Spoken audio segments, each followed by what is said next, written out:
Hello friends, welcome to the amazing science fact. और ज़रा इस चीज़ पे नज़र डालो।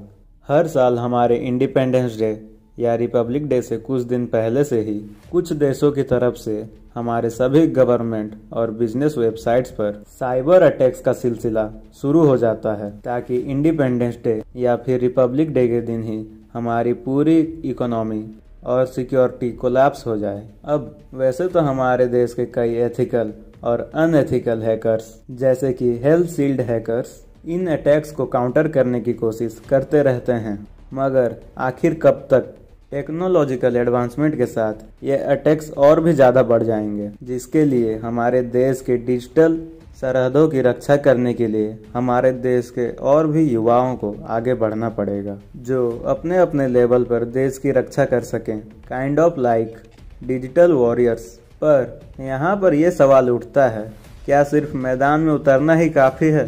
इन हैकर्स को रोकने के लिए हमें स्किलफुल हैकर्स की ज़रूरत है, जो पेड़ पे नहीं उगते हैं। लेकिन इन स्किल्स को आखिर कैसे डेवलप किया जाए? आखिर एक हैकर का कैरियर कैसे डेवलप होता है? उसके तरक्की के क्या प्रोस्पेक्ट्स हैं?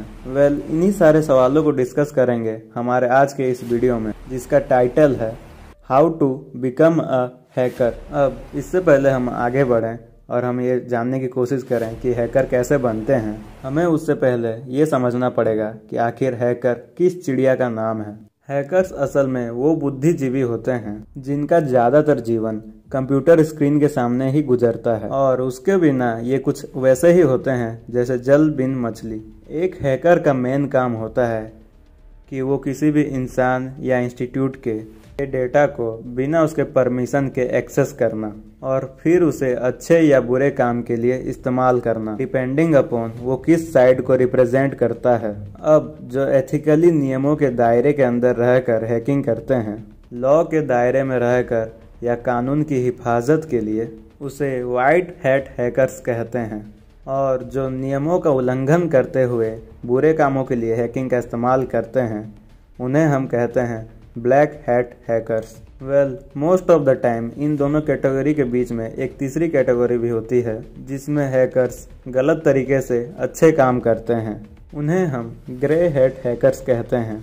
ये तीनों तरीके के हैकर्स वैसे तो इतने चालाक होते हैं कि बस थोड़ी सी ही ट्रिक से किसी भी सिस्टम में पेनिट्रेट कर सकते हैं और उसे एक्सेस कर सकते हैं। अब फ्रेंड्स, बढ़ते हैं इस सवाल की ओर कि how to become a hacker. अब फ्रेंड्स, आप में से भी बहुत सारे लोग होंगे जिन्हें ये जानना है कि आखिर हैकर बनते कैसे हैं। तो दोस्तों, एक फुल फ्लेज्ड हैकर बनने के लिए वैसे तो आप ट्रेडिशनल वे से भी जा सकते हो, जिसमें आपके पास 3 रास्ते होते हैं। जैसे कि अगर आपको 10th के बाद ही हैकिंग में जाना है तो बहुत सारे अंडर ग्रेजुएट डिप्लोमा कोर्सेस हैं, और अगर 12th के बाद जाना है तो आप रेगुलर मास्टर और बैचलर डिग्रीज कर सकते हो, और अगर कम पैसों में हैकिंग करना है तो आप ऑनलाइन या ऑफलाइन सर्टिफिकेट प्रोवाइड करने वाले इंस्टीट्यूट से सीख सकते हो। बस इन्हीं रास्तों पे निकल पड़ना काफ़ी नहीं होता है। इन सर्टिफिकेट के अलावा आपको और भी बहुत कुछ करने की ज़रूरत होती है। नंबर 1, काली लिनक्स। जो बचपन से ही विंडोज़ चलाते हुए आ रहे हैं, उनके लिए एक बुरी खबर है। विंडोज़ तो पहली बात एक पेड सॉफ्टवेयर है, और इसमें बहुत सारी रेस्ट्रिक्शंस होती हैं जो कि हैकिंग की दुनिया के लिए बिल्कुल ही नहीं है। ये हैकिंग को सपोर्ट नहीं करती है। सो हैकिंग सीखने वालों को सबसे पहले विंडोज़ को छोड़कर काली लिनक्स में स्विच करना पड़ता है। अब हो सकता है कि बहुत सारे लोग यहीं पर हार मान जाएंगे, क्योंकि उन्हें चेंज पसंद नहीं है। लेकिन काली लिनक्स ओएस परिवार का वो सदस्य है जिसे बहुत सारे लोग हैकर्स पैराडाइज भी कहते हैं, क्योंकि एक तो ये पूरी तरीके से फ्री है, और दूसरा इसे अपनी ज़रूरत के हिसाब से कस्टमाइज किया जा सकता है, right to the very core of OS. यानी आप ऑलमोस्ट पूरी ओएस को ही बदल सकते हो, जो विंडोज़ में आपको घंटा भी करने नहीं मिलेगा।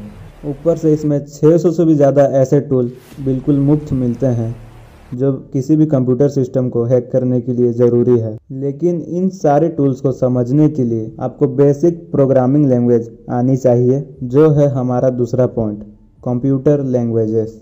बड़े बुजुर्ग कह के गए हैं कि शब्दों में इतनी ताकत होती है कि वो किसी को भी घायल कर सकती है। अब ये बात असल दुनिया में कितना सही है, वो तो पता नहीं, पर डिजिटल दुनिया में यही एकमात्र सत्य है। जिसे कंप्यूटर लैंग्वेजेस का इस्तेमाल करना आ गया वही उसका सबसे बढ़िया यूज़ कर सकता है। लेकिन एक बड़ी भाषा सीखना इतना आसान नहीं होता। लेकिन इस सफ़र का इस्तेमाल HTML, जावास्क्रिप्ट, CSS, पाइथन जैसी आसान और पावरफुल लैंग्वेजेस को सीख के की जाती है। इसमें पाइथन ही अकेला इतना पावरफुल है कि बड़ी बड़ी टेक कंपनीज अपने apps, softwares, operating system, viruses को बनाने के लिए इस्तेमाल करती है। यानी आप इसी से अंदाज़ा लगा सकते हो कि पाइथन जैसी एक पावरफुल लैंग्वेज और काली लिनक्स जैसा एक बेहतरीन ओपन सोर्स ऑपरेटिंग सिस्टम जब दोनों साथ में मिल जाते हैं तो ये कैसे एक ब्रह्मास्त्र की तरह इस्तेमाल किया जा सकता है। लेकिन ऐसे अस्त्रों का क्या फ़ायदा कि आपको समझ में ही ना आए कि निशाना किस पर साधना है। अब इसी के साथ चलते हैं हम अपने अगले पॉइंट पर, जिसका नाम है रिश्तों की जानकारी। अभी हम ऑलमोस्ट एक ऐसी दुनिया में जी रहे हैं जहाँ पर हर एक डिवाइस किसी और डिवाइस पर डिपेंडेंट या कनेक्टेड है। हैकर्स को बस वही कनेक्शन को समझना होता है। हर डिवाइस, हर चिप, हर सॉफ्टवेयर और हर हार्डवेयर एक दूसरे से कनेक्टेड है और कौन किस पर निर्भर है इन सब की जानकारी होना एक हैकर के लिए बहुत ही ज़्यादा ज़रूरी है, क्योंकि यही उन्हें दूसरे हैकर्स के द्वारा हैक होने से बचाता है। मिसाल के तौर पर सोचो, कोई आपका जीमेल अकाउंट हैक करने की कोशिश कर रहा है और आप उसे रोकने के लिए अपना PC स्विच ऑफ कर देते हो। जैसे PC बंद कर देने से आपका जीमेल भी बंद हो जाएगा। क्लियरली एक हैकर को यहाँ पर वो दिख जाएगा कि आपको ऑनलाइन और ऑफलाइन नेटवर्क के बारे में घंटा कुछ नहीं पता और वो आपके PC पर पूरी तरीके से कब्जा कर लेगा।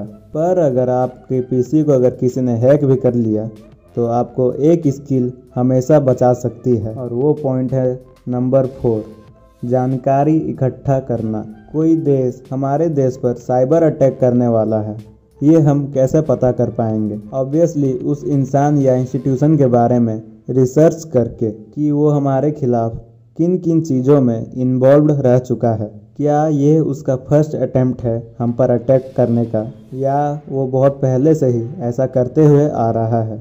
क्या उसे कोई इंस्टीट्यूशन फंड कर रही है? अगर हाँ तो क्यों? ऐसी सारी जानकारी एक हैकर के पास मौजूद होनी चाहिए ताकि उसके पास भी खेलने के लिए कुछ दाव हो, जिससे सही समय आने पर वो सामने वाले के मुंह पर हुक्म के इक्के की तरफ फेंक सके कि गेम ओवर। हाँ, अब यही सही समय है कि कैसे डिसाइड करना है, ये हम अगले पॉइंट में जानेंगे। नंबर 5, इंफॉर्मेशन एंड नए टूल्स की खोज। जैसे किसी भी मुजरिम को पकड़ने के लिए सबसे ज़्यादा ज़रूरी होता है कि आप उसी की तरह सोचें, वैसे ही साइबर क्रिमिनल्स को रोकने के लिए ये ज़रूरी होता है कि एथिकल हैकर्स भी अनएथिकल हैकर्स की तरह सोचें और अंदाज़ा लगाएं कि साइबर अटैक्स किन किन दिशाओं से हो सकता है और उनसे बचने के लिए क्या क्या किया जाए।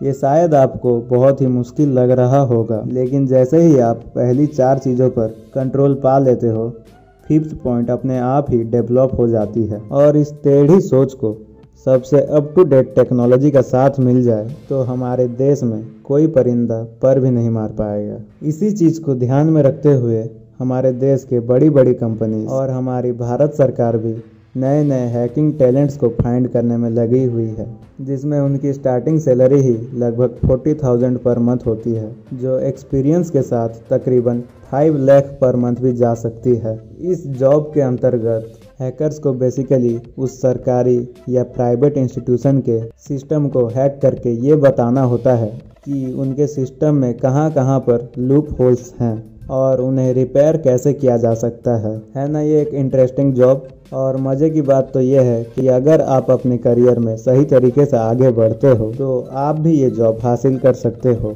Because of increasing demand of security, एक वाइट हैट हैकर ही आपके डेटा को सुरक्षित रख सकता है। सो देखा जाए तो he is like a digital soldier, क्योंकि हमारे सोल्जर्स हमें वॉर फ्रंट में बचाते हैं और ये हमें साइबर अटैक से बचाते हैं। सो फ्रेंड्स, अगर इस वीडियो से आपको कुछ भी नई जानकारी मिली है तो लाइक ज़रूर करना इस वीडियो को।